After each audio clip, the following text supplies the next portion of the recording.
আজ তো সকাল সকাল ঘুম থেকে উঠে স্নান করে রেডি হয়ে গেছে, কারণ আজ ওর 9 মাসের ভ্যাকসিন আছে। তাই জলকাতা রাস্তাতে ঠাম্মির কোলে করে বেরিয়ে পড়েছে ভ্যাকসিনের উদ্দেশ্যে। ভ্যাকসিন নিয়েই বাড়িতে এসে ঘুমিয়ে পড়েছিল। ঘুম ভাঙতেই দোলনার ভেতরে উঠে দাঁড়ানোর চেষ্টা চলছে। ঘুম থেকে উঠেই মায়ের আদর না খেলে ঘুমটা ঠিক কমপ্লিট হয় না। এখন লাঞ্চ টাইম, ঠাম্মি খাওয়ানো শুরু করে দিয়েছে আর তুতুস বল নিয়ে খেলা করছে। এই বলটা ওর ভীষণ পছন্দের, আর এই বিপটা ও একদম পছন্দ করে না, পড়ানোর সাথে সাথেই টেনে খুলে দেয়। 9 মাসের ভ্যাকসিন ওকে একটু দিতে দেরি হলেও ঠিকই, তবে এই ভ্যাকসিনটা 9 থেকে 12 মাসের মধ্যে দিলেই হয়। ওর ফেভারিট ঈশিতা দিদি চলে এসেছে ভাইয়ের সাথে খেলা করতে। এই স্পিনারটা ওর ভীষণ পছন্দ হয়েছে।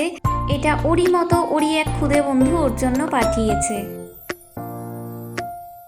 হা হা হা হা হাচু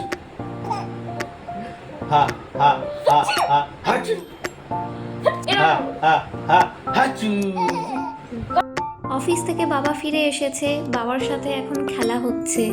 কে বলবে ওকে আজ 4টে ইঞ্জেকশন দেওয়া হয়েছে, তবে ওকে অ্যাক্টিভ থাকতে দেখে বেশ ভালো লাগছে। এখন ঈশিতা দিদির হাতে ইকিরমিকির খেলতে শুরু করে দিয়েছে। ডিনার টাইম শুরু হয়ে গেছে, তাই ঈশিতা দিদি খাওয়ানো শুরু করে দিয়েছে। রাতে এই সময় খেতে ওর 1 ঘন্টা লাগে। ও একমাত্র ঈশিতা দিদির কথাই শোনে আর ওর কাছে ঠিকঠাক খেয়ে নেয়, যেন ঈশিতা দিদি ওর বন্ধু। যত আবদার খুনসুটি সব ওর কাছেই।